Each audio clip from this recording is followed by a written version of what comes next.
Assalamualaikum warahmatullahi wabarakatuh. Bismillah, alhamdulillah, wassalatu wassalamu ala rasulillah Muhammad ibn Abdillah, wala hawla wala quwata illa billah, amma ba'd. Para pemirsa yang budiman, yang dirahmati Allah subhanahu wa ta'ala, puji syukur alhamdulillah, hari ini kita bisa berjumpa dalam program Lembaga Ta'lif wan Nasyr LTN-NU Kota Depok. Kali ini perkenalkan terlebih dahulu, saya atas nama Fathuri Wahmad, pengasuh Majelis Ta'lim Al-Bahrain yang berdomisili di Kelurahan Pondok Jaya, Kecamatan Cipayung, Kota Depok. Melalui media ini, izinkan saya menyampaikan beberapa hal terkait dengan eksistensi majelis yang kami asuh. Majelis ini berdiri sejak tahun 2010.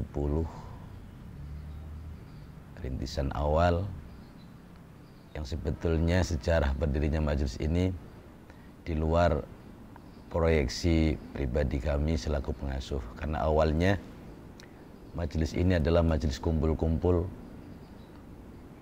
orang bermasalah.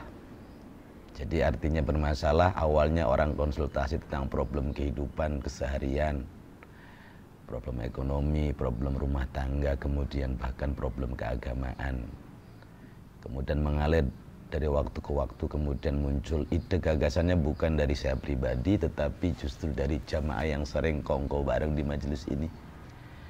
Maka kemudian terbersit, bagaimana kalau kemudian kumpul-kumpul yang tadinya mengalir ngalor ngidul kemudian menjadi sebuah majelis, karena usulannya bagaimana kalau kita ngaji baik. Dari situlah kemudian majelis ini kami dirikan dalam bentuk yang sangat sederhana dan simpel. Nah, sebagai sekedar gambaran bahwa kenapa majelis ini kami namakan Al-Bahrain, dua samudra. Dua samudra ini punya makna dari dua poin. Pertama, bahwa Al-Bahrain yang kami maksud pertama adalah Bahrul Ulum, dan yang kedua adalah Bahrul Anwar. Yang itu kemudian menjadi cikal bakal nama kedua anak saya. Bahrul Ulum dimaknai sebagai lautan samudra ilmu, karena disinilah kami ingin mendedikasikan ilmu, mentransfer ilmu, tentu ilmu keagamaan kepada para sahabat, para kawan-kawan, para jamaah yang memang ingin ngaji bareng. Makanya dulu judulnya ngaji bareng.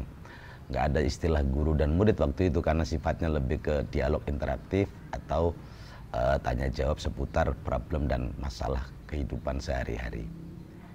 Tapi kemudian seiring dengan berkembangnya waktu, kami memandang bahwa dalam konteks keberagamaan seringkali kita mengorientasikan diri pada ilmu dan ilmu dan ilmu, pengembangan intelektualitas.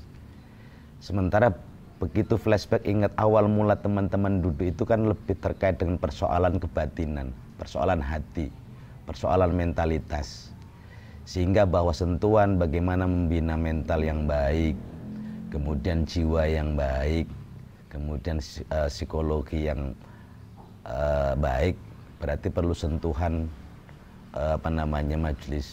Nah, disitulah kemudian mengalir, ada keinginan, kemudian ada samudra lain yang perlu kita alirkan, yaitu Bahrul Anwar, samudra cahaya.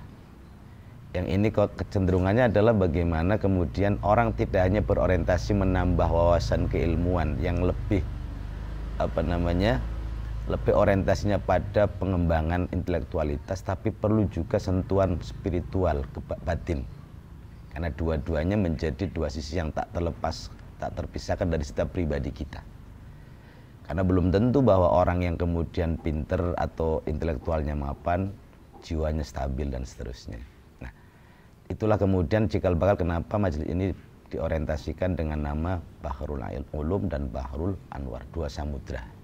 Hanya ingin menggambarkan bahwa betapa pentingnya mensinergikan dua sisi yang memang harus menyatu dalam diri kita, sisi intelektualitas berupa wawasan keilmuan, ilmu pengetahuan, dan juga sisi spiritualitas, bagaimana mengolah batin, mengolah jiwa, membina jiwa.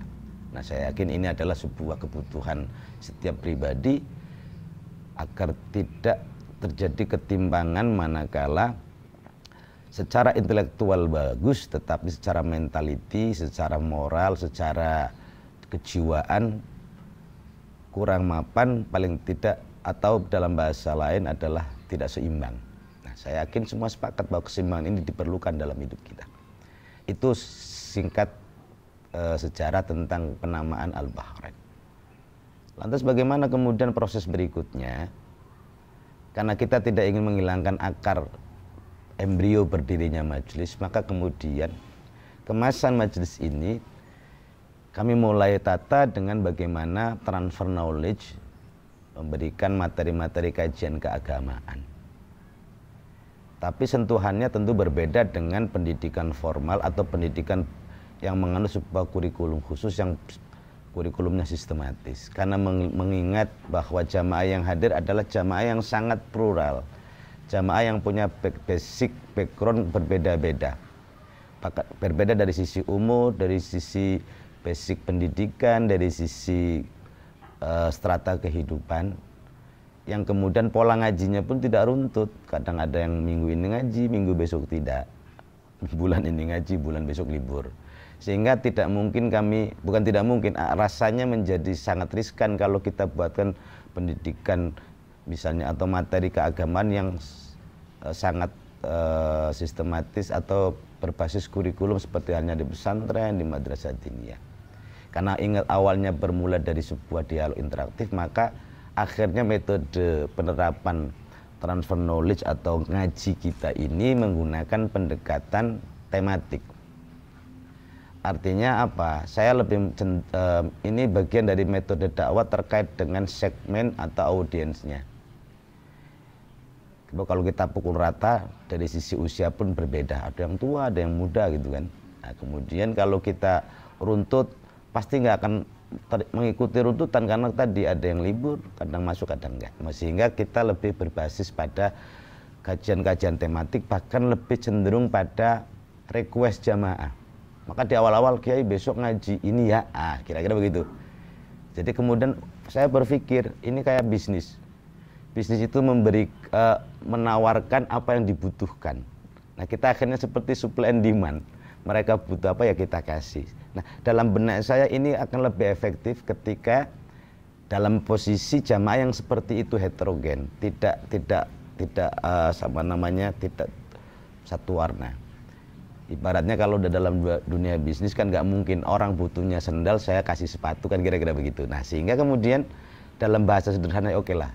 Di awal-awal kita metodenya adalah kajian-kajian tematik sesuai dengan apa yang dibutuhkan teman-teman, karena awal mula mereka ke sini juga karena curhat. Oke. Tapi kemudian kita juga tidak mau mengesampingkan pola-pola pengajaran yang bersifat metodologis atau berbasis kurikulum, sehingga akhirnya di dalam jadwal pengajian kita dibikin mix, artinya campuran. Nah, misalnya agenda kita kalau malam minggu itu adalah pengajian kitab.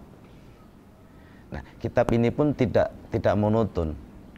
Misalnya minggu ini kita ngaji misalnya kitabnya tafsir gitu kan. Ada dulu yang sederhana saja, kita kajian tafsirnya tafsir Jalalain yang lebih simpel dan sederhana. Kemudian besok kita ngajinya tentang tasawuf. Kemudian besoknya lagi kita ngaji tentang akidah tauhid. Nah, untuk kajian-kajian yang sangat prinsipil, misalnya tauhid, maka kita lebih bersifat terstruktur, artinya mengikuti kurikulum, karena tidak mungkin lompat-lompat, karena dia harus gradual dari standar pengajaran basic keimanan tauhid yang dasar, kemudian meningkat dalam konteks pemantapan daripada keimanan jamaah atau ketauhidan jamaah. Berbeda dengan kajiannya fikih. Kalau fikih itu lebih tadi kembali kepada tematik bahwa teman-teman suka bertanya hukum ini apa. Jadi makanya kita tidak mengikuti sistem yang berbasis kurikulum. Kalau kurikulum fikih kan di mana-mana diawali dengan toharoh, kemudian sholat dan seterusnya. Kita tidak, kita random, tetapi terkait dengan problem masing-masing dalam kehidupan yang bersinggungan dengan hukum. Misalnya adat jamaah, misalnya proses bagaimana kalau istri keluar rumah tanpa izin gitu kan, karena ada sebagian punya masalah keluarga. Kemudian kita coba jelaskan secara dasar hukumnya. Nah, untuk kajian-kajian kitab kecil selain akidah juga kita menggunakan berbasis kurikulum yang memang tertuang atau ngikutin standar kitab. Misalnya untuk bagian ngaji adab kita menggunakan misalnya Adabul Alim wal Muta'alim karya Hadratus Syekh Kiai Haji Muhammad Hasyim Asy'ari, muassis Nahdlatul Ulama. Itu tentu kita runtut dari bab 1 dan seterusnya. Nah, bab tasawuf juga karena tasawuf ini tidak kita lempar lepas sesuai dengan pertanyaan, maka kita juga buat runtut dasar-dasar tentang tasawuf. Maka kita di dalam taklim kita ini, kalau tasawuf yang sifatnya teoritis, kita menggunakan kitab namanya Haqaiqu An-Tasawuf karya Syekh Isa. Kemudian kalau tasawuf dalam konteks implementatif yang sifatnya cerita-cerita atau hikayat-hikayat inspiratif dari para aulia Allah, kita biasa menggunakan ada kitab misalnya Ar-Risalah Al-Qusyairiyah, karena di sana dinukil begitu banyak cerita tentang tokoh-tokoh sufi yang sangat inspiratif. Kemudian atau kita menggunakan penggalan-penggalan pelajaran tasawuf yang tematik, misalnya menggunakan kitab Al-Huniyah li Thalibi Thariqil Haq karya Tuan Syekh Abdul Qadir Al-Jailani. Nah, kira-kira gambaran itu materinya. Nah, itu malam minggu kita rolling begitu sehingga tidak menjemukan jamaah. Kedua, misalnya khusus untuk malam Jumat kita punya majelis khusus Manaqib Sultanul Auliya Al-Qutbur Rabbani wal Arif Samadani Sayyidina Syekh Abdul Qadir Al-Jailani Qaddasallahu Asrarah. Kebetulan karena sanad yang saya peroleh ijazahnya adalah Manaqib Jawahirul Ma'ani dari Kiai Haji Ahmad Juhari Umar Pasuruhan. Nah, itu yang kemudian kita terapkan, dan itu khusus malam Jumat. Setiap malam Jumat majelis kita adalah majelis manaqib. Nah, ini segmennya berbeda. Kalau majelis manaqib ini karena awal mula manaqib ini sama diadakan sejak berdirinya majelis. Dari mulai jamaahnya 4, kemudian naik banyak-banyak, kemudian seiring dengan perkembangan waktu banyak animo sahabat-sahabat yang juga ingin mendalami manaqib, ingin mengikuti majelis manaqib. Kemudian sampai hari ini alhamdulillah jamaah yang hadir di majelis manaqib tidak hanya masyarakat setempat, tapi bisa dibilang dari beberapa wilayah di seantero Depok, lintas kecamatan, lintas sektoral, lintas wilayah, dan mereka dipertemukan oleh satu ikatan pecinta manaqib, pecinta Syekh Abdul Qadir Al-Jailani. Makanya untuk malam Jumat relatif jamaahnya sangat plural atau sangat beragam, tidak hanya jamaah lokal tetapi juga dari beberapa daerah di luar kecamatan Cipayung.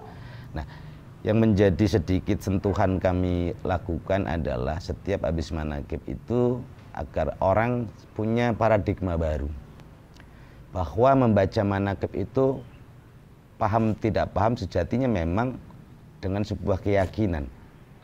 Pertama, tabarukan dengan sang wali yang kita baca manaqibnya, tentu yang pertama karena mengharapkan ridha Allah. Tapi kemudian untuk merubah paradigma, setiap baca manaqib kami coba untuk memberikan materi-materi berupa mensyarahi bacaan manaqib itu. Sejatinya kita baca manaqib itu kontennya apa sih, sehingga perlahan sedikit demi sedikit orang baca manaqib tidak hanya sekedar ritual karena sebuah keyakinan tentang Tuan Syekh Abdul Qadir, tapi paling tidak naik kelas, dia memahami betul bahwa manaqib yang dibaca isinya adalah begini-begini. Di sana kan ada sisi-sisi pejangan Tuan Syekh Abdul Qadir Jailani terkait dengan tasawuf, terkait dengan thariqah. Kemudian ada beberapa cerita-cerita yang bersinggungan dengan Tuan Syekh, yang cerita ini kalau dikupas itu memberikan sebuah inspirasi. Nah, ini kemudian kita coba perlahan setiap habis manaqib kita terangkan pelan-pelan.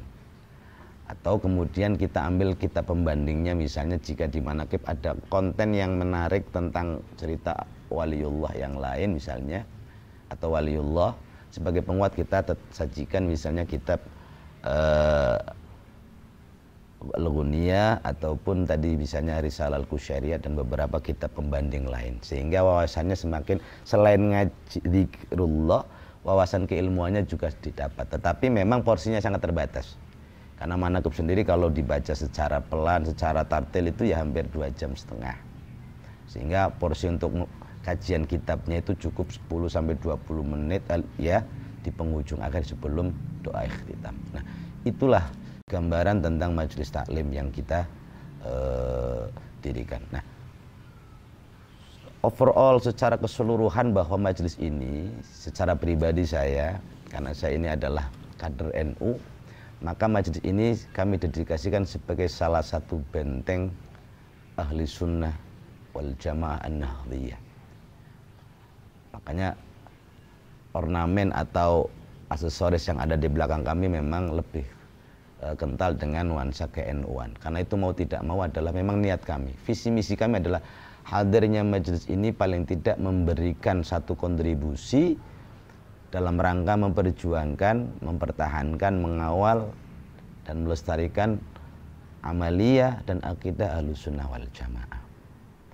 Apalagi kemudian atas izin Allah, majelis ini juga sejak tahun 2018 kami jadikan markas Jam'iyah Ahli Thariqah Al-Mu'tabarah An-Nahdhiyah Jatman Kota Depok, sehingga ada semacam program sinkron atau paralel, di mana kami juga memang dari awal ingin betul memperkuat segmen atau aspek rohaniyah, di mana kami kuatkan dari sisi-sisi zikrullah di sini, munajat, kemudian istighosah, manaqib dan seterusnya, dan kemudian nyambung dengan Jatman yang memang adalah Jam'iyah Thariqah Al-Mu'tabarah di bawah naungan NU.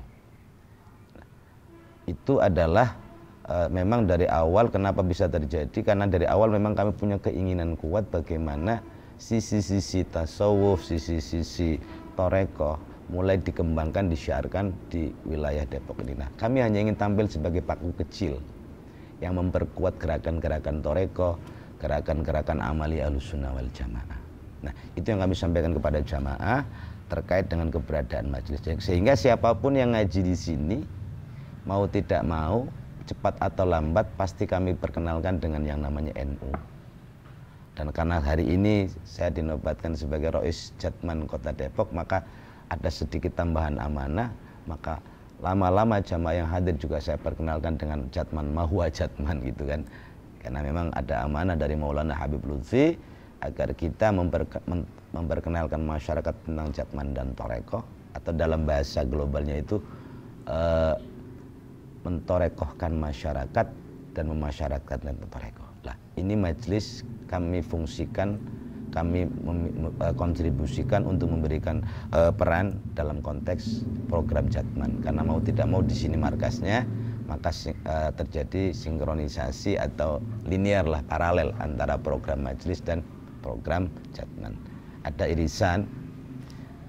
Nah, kemudian sebagai tambahan, di majelis ini kami rutin, karena nuansa lebih kental nuansa ininya memang dibandingkan kajian-kajian ilmiah keagamaan, di majelis ini lebih kental nuansa spiritualnya, ruhaniyahnya. Maka porsi zikirannya, porsi tawasulannya, porsi munajatnya lebih banyak. Dan kemudian kami topang dengan program tambahan yang menjadi rutinitas majelis, yakni ziarah kubur. Ziarah kubur yang kita agendakan paling tidak dalam sebulan sekali kita ziarah ke makam-makam para wali setempat, lokal maupun di luar kota Depok, bahkan di beberapa daerah jauh ke makam-makam waliullah yang masyhur. Yang ini juga punya irisan kuat dengan Jatman. Bahkan kemudian melalui Jatman dan melalui inisiatif majelis ini, hari ini juga di Depok alhamdulillah sudah hadir yang namanya komunitas Sarkup. Kalau bahasa gaulnya sarjana kuburan. Jadi memang domainnya atau wilayah garapannya memang bagaimana mensyiarkan bab ziarah kubur. Nah, Jatman atau majelis kami ingin berkhidmah melalui gerbong Jatman, ingin berkolaborasi dengan Sarkop untuk beberapa irisan yang mempertemukan kami. Kalau dengan Sarkop dengan bab ziarah kuburnya, kalau dengan Jatman bab torekoh dan tasawufnya. Barangkali itu saja sisi-sisi sekilas selain pandang tentang majelis kami. Kami mohon doanya dari para pemirsa, para sahabat sekalian, para nahdliyin agar kami tetap istiqamah membina majelis yang walaupun kecil ini kami niatkan, kami dedikasikan berkhidmah untuk Jam'iyah Nahdlatul Ulama, untuk Jatman dan untuk nahdliyin pada umumnya. Mudah-mudahan langkah kami melalui majelis ini mendapat ridha dari Allah dan senantiasa mendapatkan taufik dan inayah dari Allah, sehingga kami tetap bisa istiqomah menjalankan amanah sebagai bagian kecil dari kaum nahdliyin di kota Depok ini. Itu saja barangkali yang bisa kami sampaikan. Kurang lebihnya mohon maaf. Hadani Allah wa iyyakum wal afu minkum wallahul muwafiq ila aqwamit thoriq. Wassalamualaikum warahmatullahi wabarakatuh.